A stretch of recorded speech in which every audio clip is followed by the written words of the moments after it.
Vemos en Saúl un hombre que más adelante les diré cuál es mi conclusión acerca de él. Pero empiezo, valga la redundancia, por el principio. Ustedes y yo estamos aquí porque alguien nos habló del Evangelio. Amén.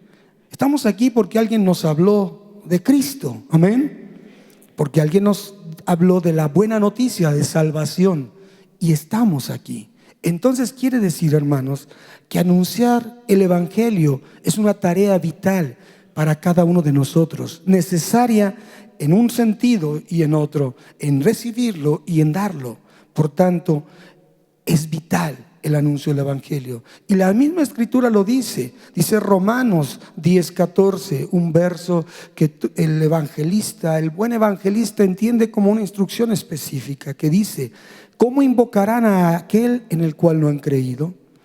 ¿Cómo creerán en aquel de quien no han oído? ¿Y cómo oirán si no hay quien les predique? Este es el inicio de todo, hermanos. La importancia de la predicación del Evangelio y de que otros lo oigan. Quien ya lo escuchó, ahora tiene que anunciarlo. Por eso quiero decirles que Mateo 28, 19 y 20 también habla sobre eso. Vayan y hagan discípulos a todas las naciones, hagan discípulos y bautícenlos, siguiendo los mandatos del Señor Jesús, en nombre del Padre, del Hijo y del Espíritu Santo, y enséñenles a obedecer lo que les he enseñado. Eso es hacer discípulos. Y dice, y yo estaré como una recompensa, como una consecuencia, estaré con ustedes todos los días hasta el fin. Y estos versículos, ambos, me hablan de algo bien importante. Entendiéndolos bien, me confirman, y creo que si tú los tienes bien claros, nos confirman que nosotros solo debemos hablar, modelar, enseñar, ser congruentes y expresar con nuestra vida el mensaje de salvación. Esa es nuestra labor. Anunciadores, voceros, ser portavoces de un mensaje ya escrito, en el cual ya nos beneficiamos de ello y ahora tenemos que dar de lo que hemos recibido. Entonces, como estoy empezando por el principio y voy a hablar de Saúl y voy a hablar de los rasgos del fruto del Espíritu Santo, necesito decirles esto: nosotros no convertimos a nadie, hermanos, de acuerdo a estos versículos, y voy a proceder a dar algunos otros. No dice, lleven a la gente a repetir una oración.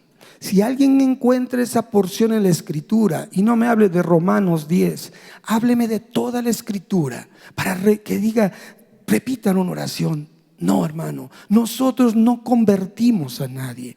Solo tú y yo somos un instrumento, parte del proceso en un momento específico de la vida de una persona, de aquellos en los cuales Dios, escucha esto, en los cuales Dios ya preparó su corazón para que puedan recibir la palabra de Él. Y quiero decirte esto basado en la Escritura, lo que dice Efesios 1, versos 4 en adelante. Y esto es muy importante que me acompañes para entender mi reflexión y mi conclusión acerca de Saúl. Dice la palabra Efesios 1:4, según nos escogió en Él antes de la fundación del mundo, nos escogió para que fuésemos santos y sin mancha, y en amor nos predestinó para ser adoptados hijos suyos. Fíjate, ya nos dio una predestinación y nos dio también nos escogió, dice, para ser hijos suyos por medio de Jesucristo. ¿Y sabes por qué lo hizo? Por el puro afecto de su voluntad. Esto quiere decir, para alabanza de la gloria de su gracia, de su favor inmerecido, y nos hizo aceptos en el amado, en quien tenemos redención por su sangre, el perdón de pecados y las riquezas de su gracia, y que hizo sobreabundar sobre nosotros sabiduría e inteligencia para conocer el misterio de su voluntad, el cual se había propuesto en sí mismo. Lo dije muy rápido, pero te invito a que reflexiones en él. En esta porción y en las que yo cité, en nada intervenimos tú y yo. Hay un plan y hay algo que ya Dios designó para cada persona, en particular porque le plació, porque fue su voluntad. Entonces, hermano, nosotros no tenemos ninguna influencia. Sí, algo tenemos que hacer, pero el que convierte es Dios. Amén. Porque ya predestinó a alguien para que escuche su palabra, para ser receptivo y sensible a su palabra.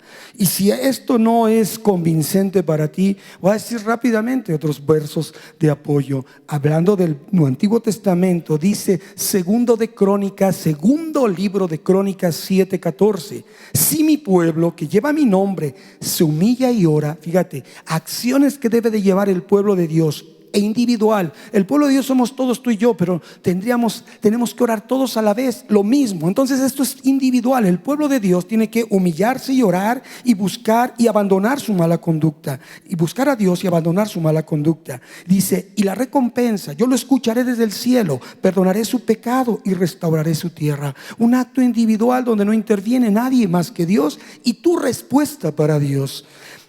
Segundo de Crónicas 39, vemos: Dios es compasivo y misericordioso. Si ustedes se vuelven a Él, jamás los abandonará. Ezequiel 18:32, dice el Señor: no quiero la muerte para nadie, conviértanse y vivirán. Eso dice Ezequiel 18:32, lo afirma el omnipotente Dios.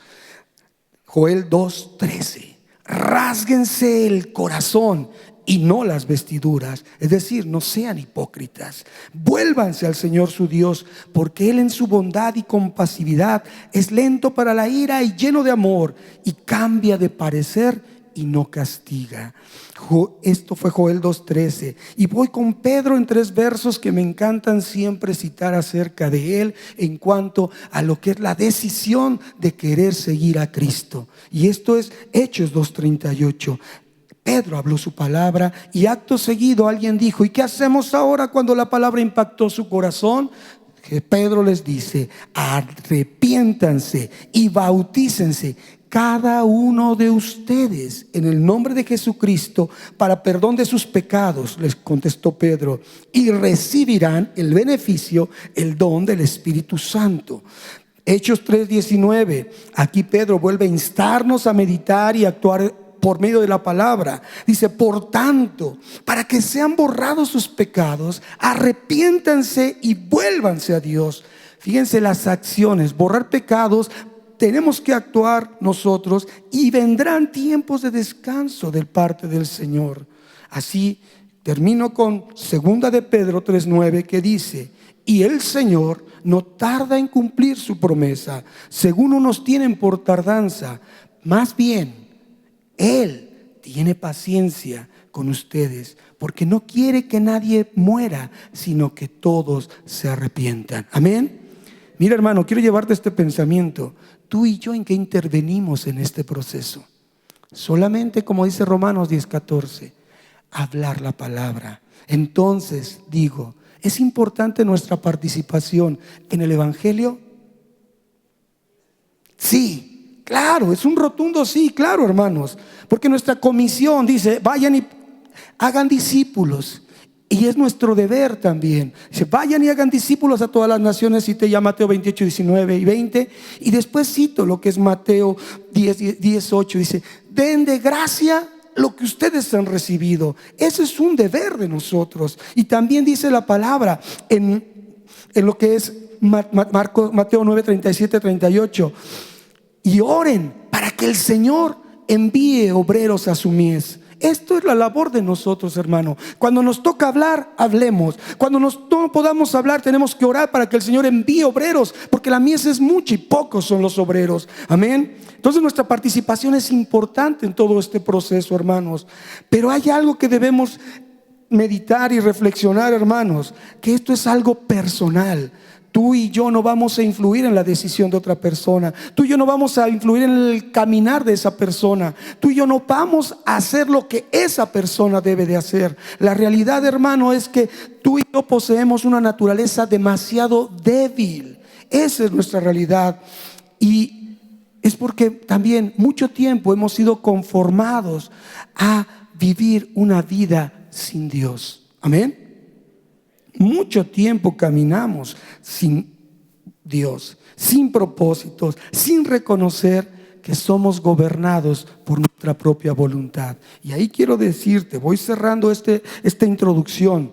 Tú y yo hemos estado siempre llenos de sentimientos y emociones que nos llevan al error, total y absolutamente. Pero, escuche esto, al venir, y lo voy a decir con cuidado, pero es la realidad, al venir circunstancialmente a querer caminar en los caminos de Jesús, circunstancialmente, hermanos, porque la verdad es que la gente que está cómoda cuando no le pasa nada, cómoda cuando aparentemente tiene todo, cómoda cuando no se ha muerto nadie, cómoda como cuando no se enferma nadie, cómoda cuando tiene el refrigerador lleno, cómoda cuando tiene trabajo, y se acerca circunstancialmente a Dios, no valora quién es Dios, ni quiere conocer realmente lo que Dios puede hacer por su vida. Entonces, hermano, esto hace unas falsas o falsos acercamientos a Dios. Esto, hermano, te lo digo con mucho temblor y con mucho temor, porque lo que hacemos es que queremos un Dios que haga lo que nos conviene. Conformamos a un Dios a nuestro gusto, hermanos. Y eso no está bien. Porque yo tengo un pensamiento, un dicho. Hay gente que tiene una invitación de honor a conocer a Jesús, a conocer de Jesús. Y esos son los que están en esa situación de paz, de las aguas en paz. Es la invitación de honor. Pero hay otros que llegan con una invitación de horror. Cuando vienen perseguidos por circunstancias adversas en su vida y ya no hay otra opción a donde mirar. ¿Sí me explico? ¿Estás conmigo? Pero entonces, muchos, ese es su encuentro circunstancial con Dios. Y sí, miren, le glorifican, se llenan las congregaciones para glorificar a Dios. Pero la realidad es que seguimos haciendo nuestra soberana voluntad. Amén. Esa es la verdad, hermanos. Y ejemplo, a ver, hermano, dígame, ¿por qué lo dice? Te puedo mandar junto conmigo irnos a Éxodo 32.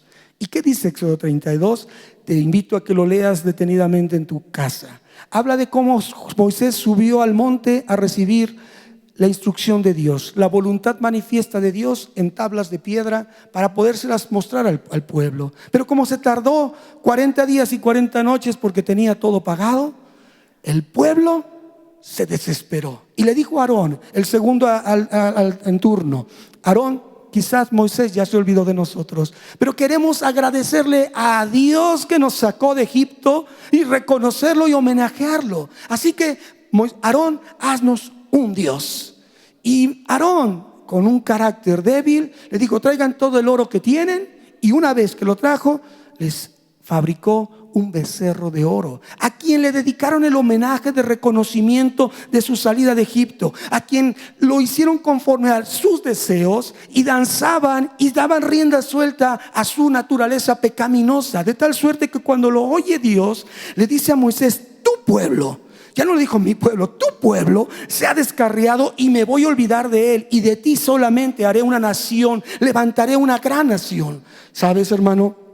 Esto es algo muy interesante, porque Moisés aún quiso venir e interceder y ponerse a la brecha por sus hermanos. Pero cuando vio lo que había ahí, destrozó las piedras en el celo de Dios. Y aún pasaron muchas cosas, pero abrevio al llegar a este punto, cuando confronta a Aarón y le dice: ¿qué pasó, Aarón? Y Aarón, temeroso, dice: ay, perdón, es que ellos trajeron su oro, lo eché ahí y salió este becerro. Fíjate nada más.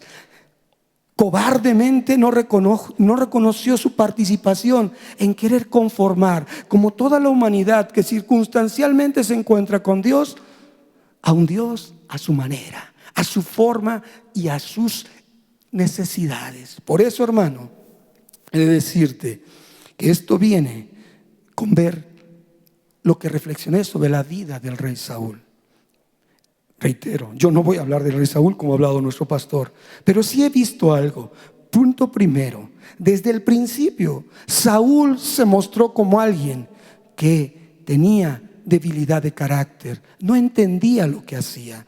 Él fue temeroso, él tenía una autoestima muy baja, él se escondió cuando tenía que haber sido levantado, él tenía la instrucción como que de otra manera y hacía lo que él quería. Saúl no tenía idea de quién era Dios ni qué podía hacer Dios con su vida. Y eso le pasa a mucha gente que de repente le dicen: conoce a Dios, a Jesús. Y ahí va como aquel, y a veces lo ponen como rey, dice la palabra. Muchos dicen: es que Dios quiere que seamos reyes y sacerdotes. Ok, venimos al evangelio para representar lo que Dios quiere que seamos. Pero sabes, Saúl nos muestra todo lo que ha venido a la enseñanza, que él quiso conocer a Dios a su manera y lo obedeció a su manera y hacía lo que a él le convenía. Acuérdense de lo que pasó con Amalek. Acuérdense que aún en el enojo todavía dijo, bueno, no pasó nada, es que lo hice así, a su manera ese Dios. Y después, cuando levanta un holocausto sin la visión correcta, y cuando se le anuncia que ha sido destituido, todavía no me avergüences tanto, mejor llévame y que no me vea el pueblo en esta condición. Un Dios a su manera. Pero por todo lo que hizo, hermano, en resumen de lo que hemos visto hasta ahora, él fue descalificado por Dios. Y entonces asalta una pregunta, no sé si tú te la has hecho. ¿Qué onda con ese Saúl? Pero más allá, ¿qué pasó con Dios? ¿Dios se equivocó, hermanos?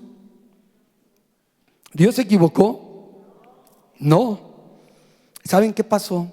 Él respondió a su pueblo.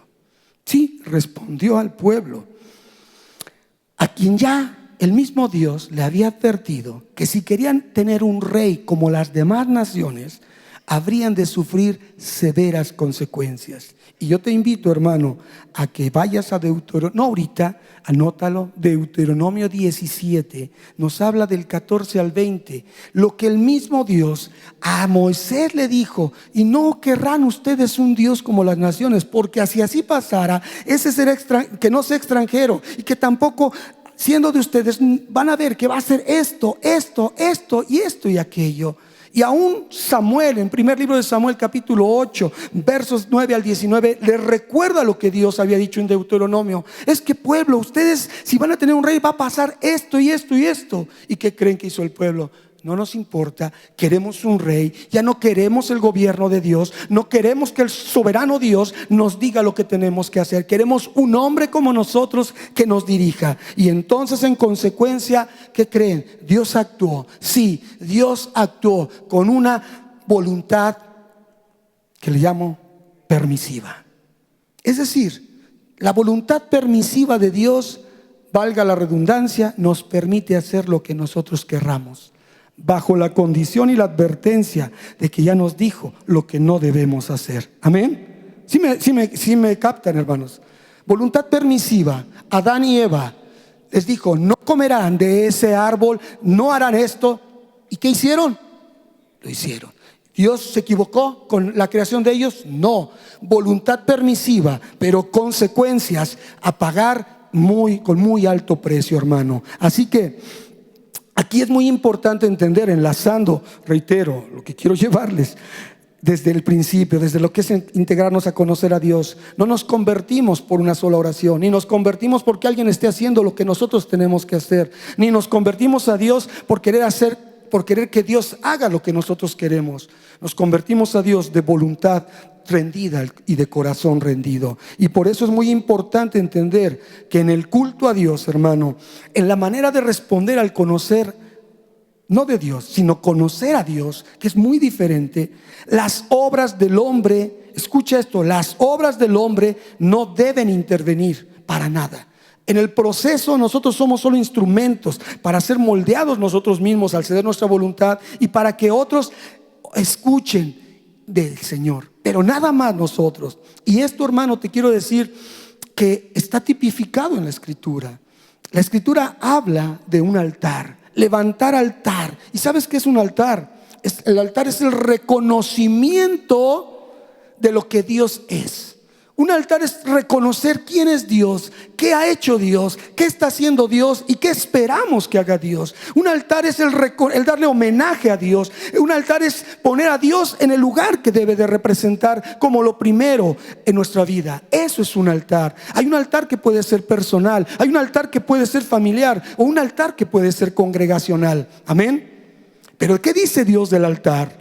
Dice el Señor, y lo dice así de esta manera, que el altar debía ser levantado, pero con piedras sin labrar. La Escritura dice, Éxodo 20, el 24 y el 25, me harán un altar de tierra. Y hermano, Eclesiastés 12 dice que nosotros somos polvo y que de lo que fue tomado del polvo al polvo vuelve. El altar inicia con nosotros, pero dice, en ese tiempo me harán un altar de tierra y en él sacrificarán sus obediencias, que son sus holocaustos y sus ofrendas de paz, Y yo vendré y los bendeciré en todo lugar donde yo haga que mi nombre sea recordado. Un altar es para recordar quién es Dios y qué ha hecho Dios. Pero dice el verso 25: si me hacen un altar de piedra, que no sea de piedras labradas de cantería, porque al labrar las piedras con herramientas las profanarás. Y dice Éxodo 20:26: y no subirás a mi altar por gradas o escaleras, para que al subir no se descubra tu desnudez. Y reitero, esto nos enseña que en el culto a Dios, al buscar hacer las cosas de Dios, las obras del hombre salen sobrando. La interpretación del hombre es nula. No debemos trastocar las cosas de Dios. Es decir, no tocar nada de lo que implica el culto a Dios, no quitarle ni ponerle, no modelarlo a nuestro antojo, no ponerle nuestras, creo, pienso, me imagino, sino ser cabales en lo que es la voluntad de Dios. Dice: y no subirás gradas, no te pondrás arriba de lo que es realmente dar un culto a Dios, realmente honrar a Dios. No te pondrás arriba, no mostrarás tu desnudez, no mostrarás tus fallas, no deshonrarás con lo que es tu humanidad el darle un culto correcto y verdadero a Dios. Y sabes, hermano, esto que acabamos de escuchar, esa es la voluntad soberana de Dios. Lo que Dios quiere, no el acomodar las cosas de Dios a nuestro entender, como le pasó a Saúl. Y es donde estoy hilando y estoy tratando de llevarlos a este pensamiento. Saúl trastocó el culto a Dios porque quiso hacer las cosas a su modo de entender, quiso hacer las cosas conforme él creyó que podía hacerlas. Por eso, hermanos, te voy a decir algo bien importante. Entendemos, Saúl no tenía carácter. Y hablando del fruto del Espíritu Santo, es el desarrollo del carácter. ¿Sí me explico? Aquí es donde lo estoy ligando, hermanos. Un hombre sin carácter y nuestra responsabilidad de desarrollar carácter. ¿Y qué es esto? El carácter.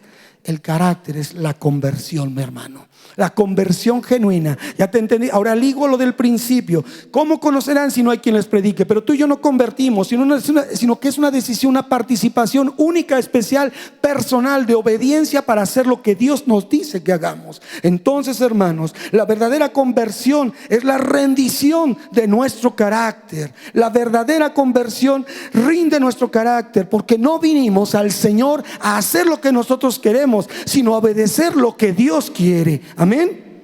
Esa es la realidad de un convertido y un no convertido, porque no siguen el ejemplo de Jesús. Y hemos visto aquí que el rasgo del carácter de Jesús es: aprendan de mí, imítenme a mí. ¿En qué? En que soy manso y humilde, y no soy superficial, sino lo soy profundamente del corazón. Jesucristo nos modeló ahí en Filipenses 2 lo que era verdaderamente un carácter conforme a Dios, que no tenía nada más que desear que obedecer a Dios, y hacerse hombre fue una forma de obediencia, y aún más hacerse reo de muerte al ir a la cruz, y por obediencia, y a una muerte que fue de tanta denigración para el Señor. Y también Él nos enseña que la forma de aprender la obediencia, dice Hebreos 5:8, y por lo que padeció Él, aprendió obediencia. Entonces, te voy a decir algo, fácil esto no es. Lo contrario a esto es diabólico, hermano, porque lo que hace es desvirtuar el propósito de Dios. Así que, hermano, quiero decirte que en el proceso de conversión, es decir, tener el carácter de Cristo, debemos de entender primero el mensaje de Jesús. Cuando se comparten las buenas nuevas, ¿cuál es el mensaje de Jesús? El primer mensaje que dio Jesús: arrepiéntanse, porque el reino de los cielos se ha acercado. Esa es la clave, y eso le faltó a Saúl, hermanos. Es lo que yo veía, y esas son mis conclusiones. Nunca este hombre, Saúl, entendió lo que era el arrepentimiento. Nunca supo que fue acercarse a Dios. Mira, él no escuchó esta palabra de Jesucristo: arrepiéntanse porque el reino de los cielos se ha acercado, porque él no estuvo en el tiempo de Jesucristo. Pero esto es algo bien importante y quiero comentártelo. Pero él si hubiera conocido a Dios, habría oído de la promesa: como Moisés decía, estoy como mirando al invisible. Esperaba la obra de Jesucristo, la obra de salvación, la obra de la cruz y de la resurrección. Él no estuvo, Moisés, en el tiempo de Jesús, pero se abocó en fe a esperar esa promesa. Y ahora te pregunto a ti, a mí, no estuvimos en el tiempo en que Jesús caminó en la tierra, pero tú y yo también miramos hacia ese tiempo y creemos que Jesucristo, por su muerte y su resurrección, trajo vida y salvación a cada uno de nosotros. Amén. Entonces no hay diferencia, no hay diferencia. ¿Qué pasa con Saúl? Que él nunca tuvo un encuentro con la palabra de Dios, pero porque mucho menos tuvo un encuentro con el Dios de la palabra. Amén. Entonces esta es la diferencia en lo que es la conversión. Esto es la diferencia en lo que es la conversión. Ya viene Dios. Necesito más tiempo, hermano. Retrocede, por favor. Caray. Entonces, cuando uno se arrepiente, hermanos, ahí inicia el proceso que nos lleva a ir dirigidos a conocer y a obedecer la voluntad de Dios. Y así entendemos nuevamente que nosotros no convertimos, hermanos. Todo lo hace Dios por medio de su Espíritu Santo.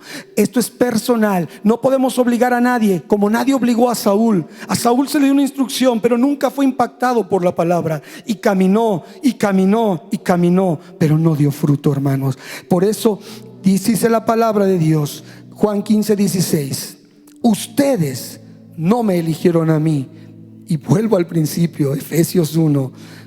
Yo los elegí a ustedes y los he puesto para que vayan y lleven fruto. Es decir, si Dios nos elige para hacer algo, nos habilita para hacer algo, hermanos, para llevarlo a cabo. Y entonces dice, y su fruto permanezca, para que en consecuencia, haciendo lo que tienen que hacer, todo lo que pidan al Padre en mi nombre se les conceda. Entonces, hermano, cuando las oraciones no han sido contestadas en alguien, perdóname, pero es porque no has hecho tu parte y porque no hay una genuina conversión. Porque como Saúl vives haciendo la voluntad tuya en lugar de la voluntad de Dios. Y por eso esto tiene que ver con el fruto de cada uno de nosotros. La palabra lo dice claramente, Mateo 7:20. A ustedes los conocerán por sus frutos. ¿Y cuál es la evidencia del desarrollo de ese fruto, hermano?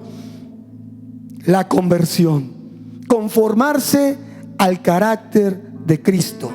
Conformarnos al carácter de Cristo. Y entonces, en esa genuina conversión, en ese desarrollo de ser la semejanza y la imagen de Jesucristo, se van mostrando rasgos, cualidades y virtudes, los que nos ha mostrado la palabra en todo este tiempo de la visión que hemos estudiado. Así que, hermanos, mi conclusión de Saúl era un hombre sin carácter. Amén. Pero sí tenía un temperamento y era bien mal educado, que no es lo mismo un carácter que un temperamento. Nunca cambió su mente y por eso su vida es un claro ejemplo de un hombre sin fruto, pues no tuvo una conversión real a Dios. Amén. Tanto para esto, hermano. Pero es la realidad. El carácter del Hijo de Dios se empieza a formar a partir de entender que es necesario cambiar nuestra mentalidad. Saúl nunca cambió, siempre se sintió el mismo, que nunca supo por qué estuvo donde estuvo. Y esto, cambiar la mentalidad, es tener arrepentimiento. Metanoia es la palabra griega, cambio de mentalidad, la que habla Romanos 12:2. Y el arrepentimiento es clave, hermanos, porque es lo que da paso a lo nuevo. Es la evidencia de que se está desarrollando el fruto del Espíritu Santo en nosotros a través de evidenciar una genuina conversión. Y tenemos que dejar muchas cosas de nuestra forma de vida para poder progresar en que vayamos transformando nuestra mente. Y eso es algo que es responsabilidad de nosotros, no es responsabilidad del que está aquí enfrente. Si tú no buscas, si tú no perseveras, si tú no anhelas ese cambio de mentalidad, no pasará nada contigo. Hermano, reprogramar nuestra mente, nuestro carácter es reprogramar nuestra mente para un propósito: representar la nueva naturaleza que tenemos nosotros. y representarla dignamente, es decir, representar bien el carácter de Cristo. Amén. Por tanto, hermanos, la verdadera conversión cambia el carácter. La verdadera conversión a ti y a mí nos hace únicos, nos hace diferentes y nos hace auténticos como Jesús. Y déjame decirte algo más: la gente lo que recuerda de ti es tu carácter, para lo bueno, y si no has sido convertido, también para lo malo. Así que, hermano, debemos moldear nuestro carácter conforme la imagen de Cristo, y lo hacemos solamente como dice Él: vengan a mí y aprendan, imítenme, que soy manso y humilde de corazón. Por tanto, hermanos, lo que hemos estudiado ahora, enlazando en la conclusión de Saúl, era un hombre sin fruto, un hombre sin un carácter, un hombre que no se dejó moldear, que no cambió su mentalidad, y un hombre que vivió solamente como Gálatas 5, 19, 21, que representa el carácter del mundo y no de Dios. Y por eso muchos, a pesar de llamarnos cristianos, muchos podemos no haber cambiado, hermanos. Muchos podemos seguir viviendo en nuestra carne y sin morir a pasiones y deseos. Y muchas veces decimos: así soy, ¿y qué? Pero Dios nos habla la importancia de desarrollar el fruto del Espíritu Santo, que es Gálatas 5, 22 y 23, hermano. Y esa es la visión que como mundo de fe hemos seguido hasta ahora en este año, donde algunos han avanzado, pero muchos se han quedado. Y termino, hermano, en estos últimos 3 minutos, dejándote 3 versos, 3 porciones de la Escritura para que medites en ellas. ¿Qué es lo que debemos de hacer para buscar esa conversión, ese cambio de mentalidad, esa reprogramación de nuestro carácter, que implica la reprogramación de todo nuestro ser? Hebreos 10:36 dice: ustedes lo que necesitan es tener paciencia, perseverar, para que una vez que hayan hecho la voluntad de Dios, reciban lo que Él les ha prometido. Romanos 12:2, que lo mencioné hace rato: renovar nuestra mente. No vivan ya según los criterios del tiempo presente. Al contrario, cambien su manera de pensar, para que así cambie su manera de vivir y lleguen a conocer nuevamente la voluntad de Dios, es decir, lo que es bueno, lo que es grato y lo que es perfecto. En pocas palabras, caminar en una genuina conversión. Y por último, Salmo 103, versos 1 al 18, dice: bendiga alma mía al Señor, y bendiga todo mi ser su santo nombre. Al hablar del alma, hermano, aquí tenemos en el alma la mente, que debe de ser renovada, el corazón, que es engañoso y perverso, y cuidado más que todas las cosas, porque de la abundancia del corazón habla la boca. Debe de ser rendido al Señor, y la voluntad, que debe de ser como la de Jesús: no se haga mi voluntad sino la tuya, Señor. Por eso integra en esta reprogramación del carácter, la reprogramación de nuestra mente, de nuestro corazón y de nuestra alma completa, de nuestra voluntad y de nuestro ser, diciendo: bendice alma mía al Señor, y no olvides ninguna de sus bendiciones. Esto es lo que debe de estar en nuestras mentes. No olvides ninguno de sus beneficios, porque Él perdona todas tus maldades y sana tus dolencias. Te rescata de la muerte y te colma de favores y de misericordia. Te sacia con los mejores alimentos para renovar tus fuerzas como el águila. Imparte justicia y defiende a todos los que sufren por violencia. Él dio a conocer sus caminos a Moisés y a los hijos de Israel, que vieron sus obras. Él es misericordioso y clemente, es lento para la ira y grande en misericordia. No nos reprende todo el tiempo. Mira la reprogramación de tu carácter y tu mente, de tu ser integral. Ni tampoco para siempre nos guarda rencor. No nos ha tratado como merece nuestra maldad, ni nos ha castigado como merecen nuestros pecados. Porque tan alta como los cielos sobre la tierra es su misericordia con los que le honran, y tan lejos como está el oriente del occidente, alejó de nosotros nuestras rebeliones. Y escucha esto, hermano: Esta es la reprogramación. Recordar todo lo que Dios ha hecho, levantar en el altar lo que Dios hizo, lo que Dios está haciendo y lo que Dios hará. El Señor se compadece de los que le honran con la misma compasión del Padre por sus hijos, pues Él sabe que estamos hechos. ¿El bien de qué estamos hechos? Él bien sabe que estamos hechos de polvo. Nuestros días son como la hierba, florecemos como las flores del campo, pero pasa el viento sobre nosotros y desaparecemos sin dejar ninguna huella. Pero el Señor es eternamente misericordioso. Él les hace justicia a quienes le honran y también a sus hijos y descendientes. Y aquí está la condición: a quienes cumplen con su pacto y no se olvidan de sus mandamientos, sino que los ponen en práctica, viven una verdadera conversión. Amén. Pongámonos de pie. Señor, cierra tus ojos. No hablamos más, Señor. Pedimos al inicio: haz algo en nuestras mentes y corazones, haz algo en nuestras voluntades. Cámbianos, ayúdanos a reprogramar nuestra existencia, ayúdanos a reprogramar nuestro ser integral, Dios. Sabemos que nosotros por nosotros mismos no hacemos nada, ni por nosotros ni por nadie. Es un asunto personal, un asunto de un encuentro con tu palabra y más allá con el Dios de la palabra, contigo, Jesucristo, el verbo de vida, el que nos ha dado esperanza, el que nos ha dado la eternidad prometida ya, porque creemos que si caminamos en esta conversión, en este proceso, desde que conocemos y reconocemos tu Señorío hasta el momento en que vivimos, cediendo nuestra voluntad y nuestros pensamientos y aún nuestro corazón a ti, Padre, creemos que tú completarás la buena obra que un día empezaste en nosotros, para perfeccionarla, llevarla cada vez a cometer menos errores y caminar de acuerdo a tu voluntad, a tu palabra y a tu propósito en cada uno de nosotros. Te damos gracias, Señor, por ello. Te damos gracias y te bendecimos, amado Dios y Rey, en el nombre de Jesús, en el nombre de Jesús. Gracias, Señor, por toda tu bondad. Amén, Señor.